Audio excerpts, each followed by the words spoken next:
Olá, meu nome é André Ribeiro, eu sou investigador do CBR, sou investigador sénior do CBR, trabalho no CBR há cerca de 11 anos e, portanto, vou-vos apresentar um bocado, ou falar um bocado sobre o projeto BB Twins, que visa digitalizar a cadeia agroalimentar no setor europeu, no contexto europeu. Okay. Olá, eu sou a Margarida, sou aluna de segundo ano de Engenharia e Gestão Industrial, tenho 19 anos e estou aqui para saber mais também sobre esse projeto. Bom, então, o que é o projeto BB Twins? O BB Twins, primeiro, é um projeto europeu, é um projeto Horizonte 2020, que visa, como eu estava a dizer, tentar digitalizar o setor agroalimentar europeu. Okay? E, portanto, o que é que nós estamos a fazer? Estamos a tentar, o setor agroalimentar, de facto, é um setor muito tradicional.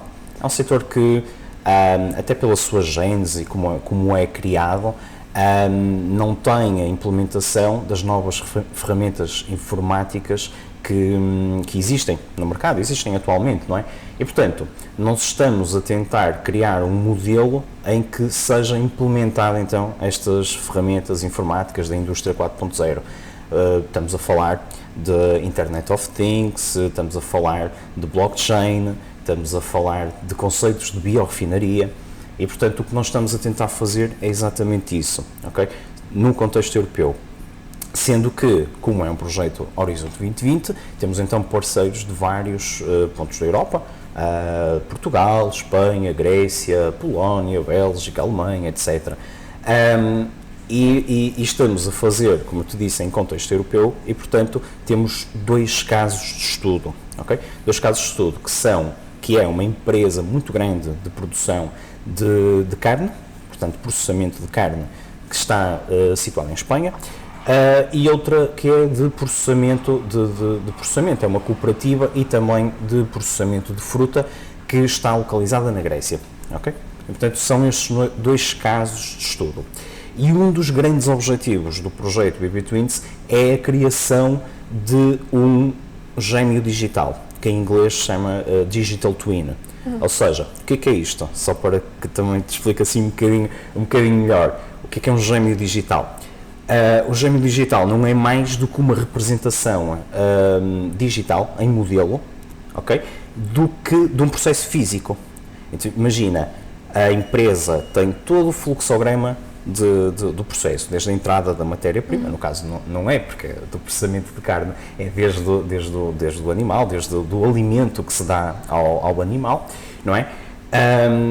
No caso específico é da criação de porcos, portanto, para consumo humano, obviamente, e, portanto, desde as matérias-primas, desde a alimentação deles, até ao produto final, pronto, uma carne ou etc. E o que é que se tenta fazer? Tenta-se então ter este modelo físico, portanto existe um modelo físico, fluxograma, entrada de matérias-primas, processamento, etc, etc e tal, e nós estamos a tentar criar um modelo digital, ok, associado a isto, criar todos os processos, mas passá-los para o digital. E qual é o grande objetivo disto? É que, de uma forma rápida, imagina que tu queres identificar qual é a traceabilidade de um determinado animal, de uma determinada carne, etc. Nós conseguimos... Podes explicar traceabilidade? Traceabilidade. Ok, traceabilidade não é mais que tu conseguires identificar num processo unitário, ou seja, pondo aqui no caso de exemplo deste caso do processamento de carnes, é tu conseguires identificar a origem de um bife, por exemplo, ok? Portanto, de um presunto. A empresa faz muito, o core business deles é mais dedicado à produção de presuntos. E, portanto, tu teres associado, tipo como se fosse um passaporte, em que aquele determinado presunto, aquela determinada peça de presunto, foi daquele animal, sim, aquele animal teve aquela alimentação, quais são os processos que estão associados a toda a cadeia de valor dentro desse produto, okay? E, portanto, E também no caso das frutas, okay? Como eu te disse, o outro caso de exemplo é então focado numa cooperativa grega que se chama Dimitra, então agora a esquecer, que se chama Dimitra, e que o foco deles é a produção de nectarinas e pêssegos. E, portanto, de uma forma também neste contexto da traceabilidade, o consumidor, portanto, consegue perceber de uma forma perfeitamente rápida qual é, quando está a comer aquele pêssego, toda a cadeia de valor que teve até à sua produção. E estamos a falar mesmo individualizado. Isso sim é uma grande diferença em relação a outros modelos de traceabilidade, é que nós vamos conseguir individualizar um produto. Mas este projeto não é só sobre traceabilidade, é sobre, como eu te disse, a questão da criação de um gêmeo digital. E qual é a grande vantagem deste gêmeo digital? É que nós vamos conseguir alterar alguma condição de uma forma extremamente rápida, porque vamos criar um modelo digital. O que é que acontecia de uma forma convencional? Se nós quiséssemos, por exemplo, pegando aqui no exemplo das frutas, se nós quiséssemos perceber qual era a variação, o que é que introduzir um determinado fertilizante ou uma determinada matéria-prima iria provocar ao fruto, à germinação dele, ao aumento ou diminuição da sua germinação e depois às características organoléticas, portanto, a característica do pêssego, não é? Se ele é bom, se ele é mau, o sabor, a textura, a cor, etc. Seriam precisos um ano de germinação, portanto, desde do fruto, não é? Do desenvolvimento do fruto até ao consumidor final. E com este modelo, nós acreditamos que vamos conseguir, de uma forma muito mais rápida, não é? Conseguir modelar estes resultados, não é? Okay. Que é uma grande vantagem. Daí o nome do projeto também. Sim, daí o nome do projeto. O projeto Baby Twins é exatamente a digitalização e a criação de um gêmeo digital associado ao setor agroalimentar europeu. Okay? Portanto, isto obviamente que nós precisamos de casos de estudo, por isso é que temos duas grandes empresas a trabalhar connosco, mas a ideia é que seja transversal a todas as empresas deste setor. Okay? Portanto, esta é a grande vantagem, por isso é que acreditamos que possa ser um modelo perfeitamente inovador e que auxilie, em primeira instância é isso, é que auxilie este setor, como eu te disse no início.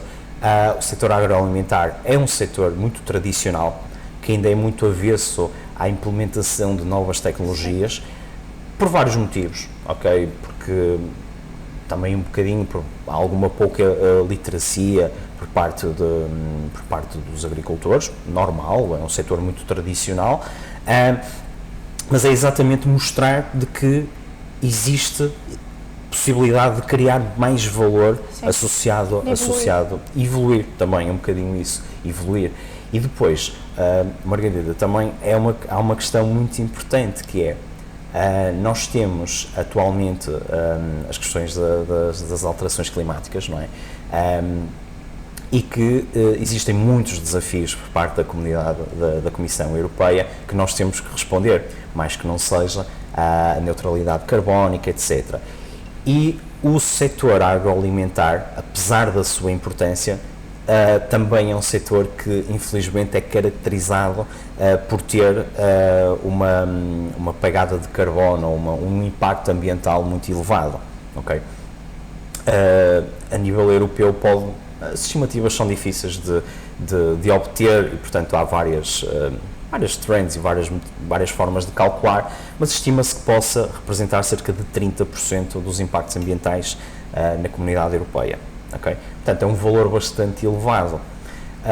E este projeto, com esta dinâmica toda de otimização do processo, porque não é só a característica final do produto, nós, ao avaliarmos toda a cadeia de valor, conseguimos também, ou podemos conseguir, que o projeto, que esse processo seja mais eficiente. E estamos a falar, obviamente, eficiência ao nível dos recursos hídricos, da água, que infelizmente é um dos é um dos novos problemas que vamos ter, obviamente ao nível da energia, que é um problema atual que estamos a viver, não é? Com estes aumentos brutais do preço da energia elétrica e energia de calor e do gás natural e todas as matérias-primas para tal, e portanto, e ao nível das matérias-primas, da eficiência de matérias-primas, porque se nós conseguirmos otimizar o processo de uma forma digital, também iremos depois ter todas as condições para que o processo seja mais eficiente no formato, no físico, portanto no campo, na realidade. E portanto esse é também um dos grandes objetivos, é tornar o setor agroalimentar, como eu te disse, que é caracterizado por ter um impacto ambiental bastante elevado, torná-lo mais eficiente.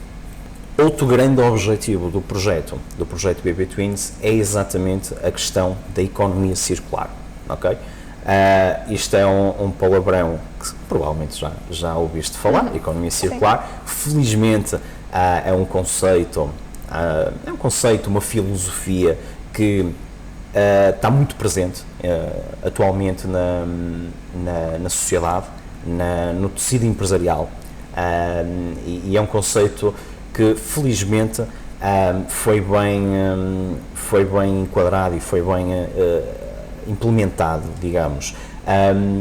A verdade é que também teve que existir um trabalho por parte da comunidade científica nesse sentido, de várias ações de educação ambiental, várias ações de capacitação, não só da sociedade, como também do tecido empresarial, como eu te disse, e acho que de facto é o conceito que tem que perdurar, ok? Portanto, não podemos ter o desenvolvimento sustentável na vertente económica se não tivermos também o desenvolvimento sustentável na questão da sociedade e na questão, obviamente, do ambiente. E o projeto BB Twins, como estava-te a dizer, que tenta promover também a eficiência dos recursos, da energia, da eletricidade, do consumo energético, toca muito nestes pontos da economia circular. E toca noutro conceito muito interessante, que é o conceito de biorefinaria, que exatamente é o nosso principal foco no projeto, é exatamente tentar introduzir este conceito de biorefinaria associado a estes setores, a estes setores de atividade. Basicamente, o que nós estamos a fazer é olhar de uma forma holística para cada um dos casos de estudo, né? O processamento de carnes e o processamento de fruta. Portanto, estamos a ter uma visão holística de tudo, e durante o processo, ou no processo, são gerados resíduos, não é? Portanto, resíduos do processamento das carnes, resíduos do processamento das frutas, resíduos que, importa salientar, não deveriam ser considerados como resíduos, mas sim como recursos, ok? Recursos que é importante valorizar. Se não estivermos a valorizar, estamos a perder, no ponto de vista económico, estamos a perder dinheiro, porque temos que substituir por matérias-primas virgens. Exato. Não é? E, portanto, estamos a perder dinheiro nesse sentido. Do ponto de vista ambiental, estamos, obviamente, a impactar o ambiente, estamos a emitir dióxido de carbono e todas as outras e todos os outros poluentes para a atmosfera, para os solos, para os rios, não é? E também do ponto de vista social, podemos perder aqui a forma de poder introduzir novos negócios dentro de setores rurais. Também é muito importante esta componente social associada ao projeto, porque, como é do setor agroalimentar, a verdade é que o setor agroalimentar está muito focado nas regiões mais rurais, não é? E, portanto, nós temos vindo a assistir ao longo dos últimos anos ao movimento de população dos setores mais do interior. Verifica-se muito em Portugal, mas não é só um problema de Portugal, é um problema do resto da Europa também, essa migração da população de setores mais rurais para setores mais urbanos. E é algo que, de facto, tem que ser combatido, porque as políticas europeias estão todas focadas muito nisso, na criação de empregos verdes, associados ao setor mais rural, na fixação de pessoas nestes territórios. E este projeto também toca muito nisso, que é, ao podermos introduzir aqui o conceito de biorefinaria e de novos negócios que possam surgir nestes territórios, também estaremos, obviamente, a contribuir, ou tentar contribuir, para que haja uma fixação de pessoas nesse território e para que haja criação de valor também associado a esse território. E a sustentabilidade desses e a sustentabilidade. Eu acho que tocaste aqui num ponto importante, Margarida, porque a sustentabilidade não deve ser só, como eu te disse também, não deve ser só focada num ponto, ou seja, a sustentabilidade é a conjugação de vários fatores. Não existe desenvolvimento sustentável se não existir ambiente, se não existir pessoas, se não existir igualdade nas oportunidades nas pessoas e, claro, também não existe desenvolvimento sustentável se não existir a componente económica. Obviamente tem que estar bastante presente também, mas não existe desenvolvimento sustentável se não existir isso tudo. Como eu te estava a dizer, a questão da biorefinaria está muito focada neste projeto e aliás, é exatamente o nosso foco principal do CBR, é a valorização dos resíduos, subprodutos, recursos que podem ser aproveitados nos casos de estudos que estamos a estudar. E só para dar assim um pequeno exemplo, por exemplo, no processamento de carnes, estamos a falar, o processamento de carnes tem a geração de muitos resíduos, a quantidade é muito elevada.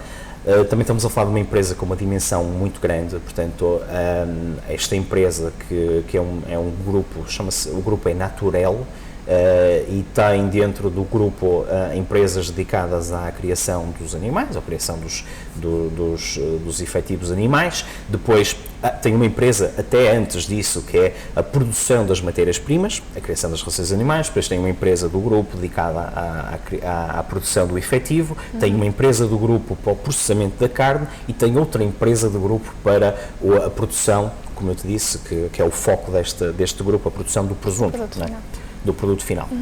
Portanto, é uma empresa muito grande. E dentro de cada uma destas empresas, cada um destes fluxogramas de processo, existe então a geração de muitos resíduos.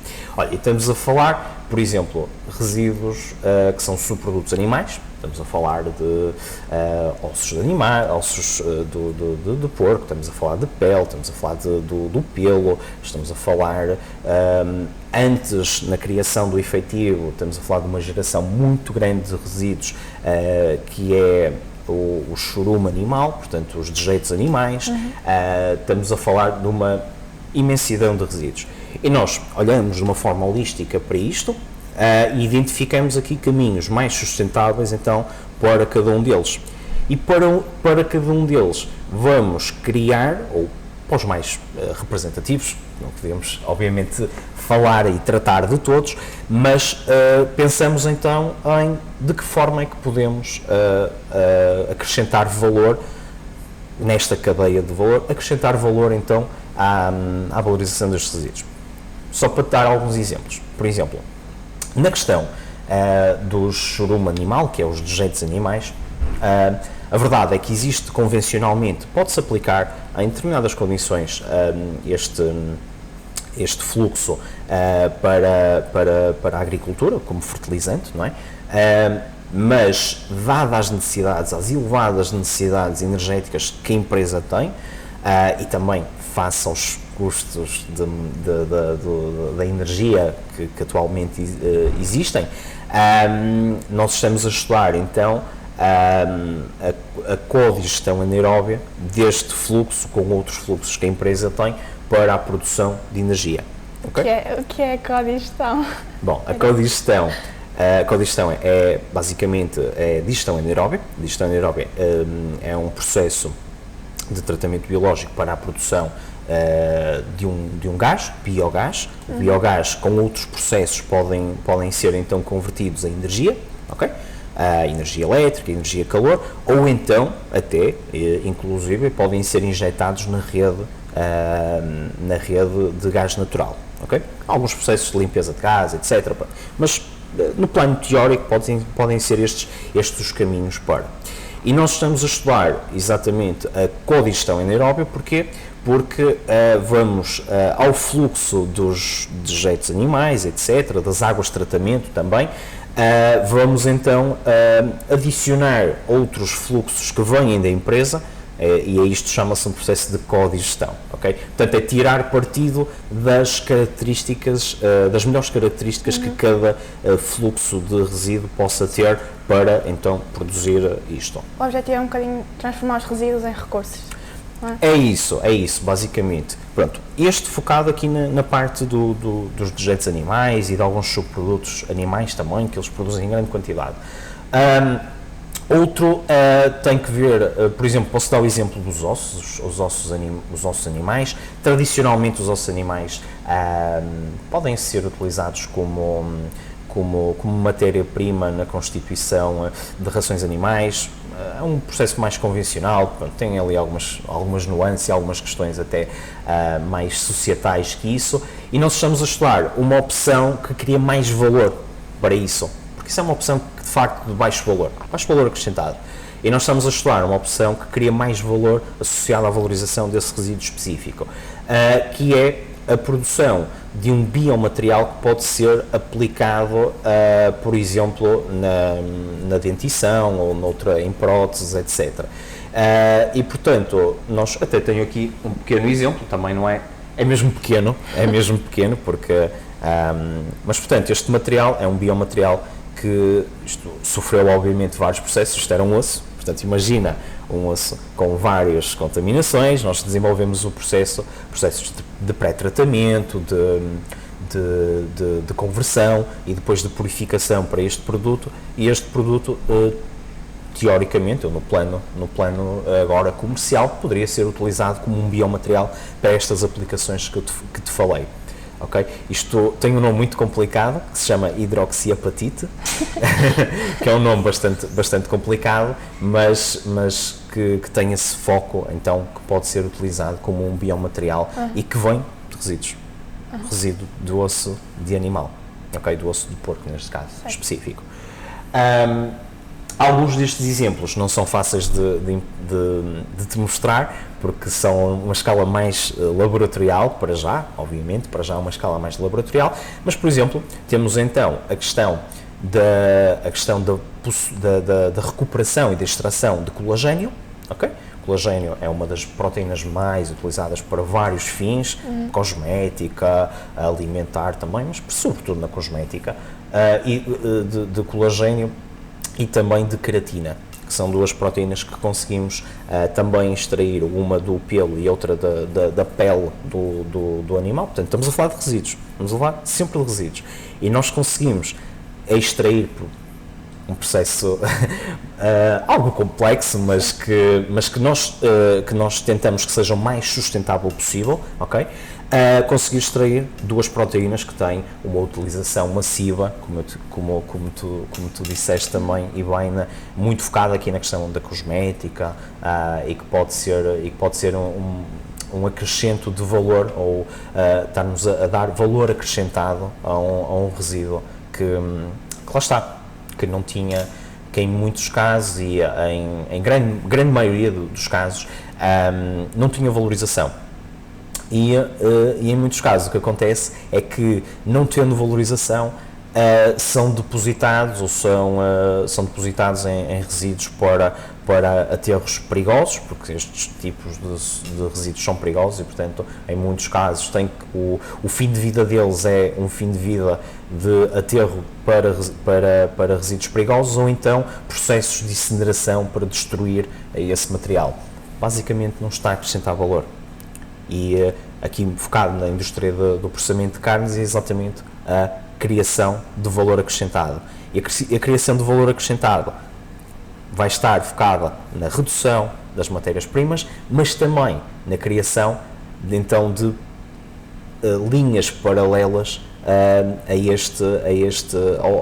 ao processo inicial. Portanto, a empresa processa a carne, mas consegue divergir ou consegue ter outro modelo associado à valorização do subproduto, ok?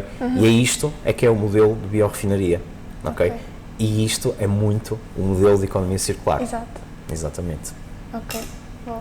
E, por exemplo, qual seria a receptividade dessas empresas a essa ideia? Essas do caso de estudo estão... Sim, as do caso de estudo estão muito interessadas. Porquê? Porque eles percebem que não só esta questão da traceabilidade e de eficiência de recursos e depois de criares e de poderes alterar dentro de uma forma rápida os processos, etc. Eles percebem que é o caminho, é o futuro, é o futuro, eles percebem isso e percebem que podem, claro que uma empresa, e é importante também salientar isso, uma empresa é uma organização que tem como objetivo gerar lucro, obviamente, não é? E portanto percebem que podem ter aqui uma importante componente económica. Portanto, se nós estamos a criar valor, estamos a criar produtos de valor acrescentado, significa que esses produtos também terão um preço de venda mais elevado, ok? Percebem isso e, portanto, sustentabilidade económica das empresas, perfeito, mas tem muito também a questão do ambiente, ok? Da sustentabilidade, não só na parte económica, mas a sustentabilidade social e a sustentabilidade ambiental. E eles têm muito bem presente isso. Felizmente as nossas empresas do consórcio têm esta mensagem muito bem presente no ADN deles, mas lá está, nós vemos que este conceito de economia circular está presente na sociedade e nas organizações e, portanto, eu vejo desta forma. As empresas neste momento percebem que podem ser uns agentes de mudança também com a implementação de projetos deste género. Sim. Isto é algo assim completamente novo? Por exemplo, esta metodologia nunca foi aplicada?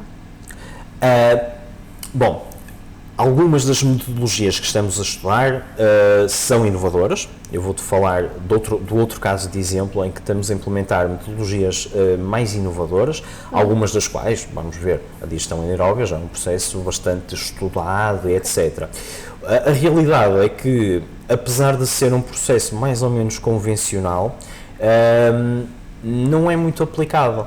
Isto tem que ver com vários fatores, ok? Primeiro porque no passado estas tecnologias também eram menos maduras, ok? Portanto tinham menos maturidade tecnológica e o que é que isso nos traduz basicamente é que quanto mais uma tecnologia for madura, quanto mais tiver maturidade tecnológica, mais ela é também eficiente, ok? E portanto quando é mais eficiente e tu como aluna de gestão industrial percebes muito bem isso, os custos também diminuem. Portanto, estamos sempre a falar de processos que têm custos de investimento bastante elevados, que têm rentabilidades, que é os paybacks e essas coisas que vocês dominam perfeitamente, também um bocadinho mais elevados, mais altos, e isso por vezes, e no passado, afastava muito as empresas disto, da implementação. Atualmente, face a toda tudo o que está a acontecer à nossa volta, com o preço, com a escalada do preço das matérias-primas, com a escalada do preço de energia, alguns destes processos as empresas, ok, vamos analisar agora com mais calma, etc., o que é possível fazer. E muito a questão da sustentabilidade que está muito presente nas empresas atualmente, algo que há alguns anos atrás não era, de facto, uma prioridade, ok? O ambiente não era uma prioridade, temos que ser factuais, mas atualmente sim, claro que a parte económica é o principal foco, mas a sustentabilidade do ambiente já é uma preocupação e a mensagem que tu queres passar para as gerações vindouras também está muito presente nestas empresas e, portanto, alguns destes processos, como eu te disse, não são perfeitamente inovadores, não são disruptivos, mas a implementação deles ainda não é factual. E o que nós estamos a tentar fazer é exatamente mostrar que, do ponto de vista ambiental, económico e social, é possível e tens ganhos em todas as vertentes. É vantajoso em todas estas vertentes. Certo. Sim. Deixa-me só falar-te agora de outra questão, que estavas a falar das tecnologias disruptivas ou mais inovadoras, nós estamos a aplicar algumas tecnologias interessantes, como por exemplo na questão da conversão, na questão do pré-tratamento e conversão de algumas destes resíduos. Qual é o grande problema destes resíduos? É que são resíduos orgânicos. Okay? E portanto, sendo resíduos orgânicos, existem umas coisinhas que se chamam os micro-organismos, que muitas vezes podem nos trazer problemas depois futuros, que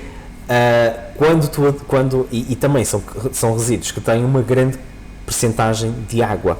Okay? Portanto, é natural, são resíduos que têm uma grande percentagem de água. Mas, do ponto de vista microbiológico, juntam-se as condições ideais para a proliferação de bactérias, para a proliferação de fungos, que podem degradar as características do produto final que nós queremos. E, portanto, um dos primeiros passos que nós desenvolvemos, juntamente com os nossos parceiros, obviamente, foi processos de pré-tratamento. Okay? E aí sim, utilizamos tecnologias inovadoras na questão do pré-tratamento. E, portanto, utilizamos uma secagem por micro-ondas, portanto, em inglês chama-se Microwave Assisted Drying, portanto, é uma tecnologia inovadora que está a começar a ser utilizada na indústria alimentar. E nós utilizamos para fazer a secagem dos resíduos. A vantagem é que, do ponto de vista energético, é muito mais sustentável do que a secagem em estufa ou as secagens tradicionais. E também estamos a utilizar a secagem por infravermelhos associado à secagem por micro-ondas.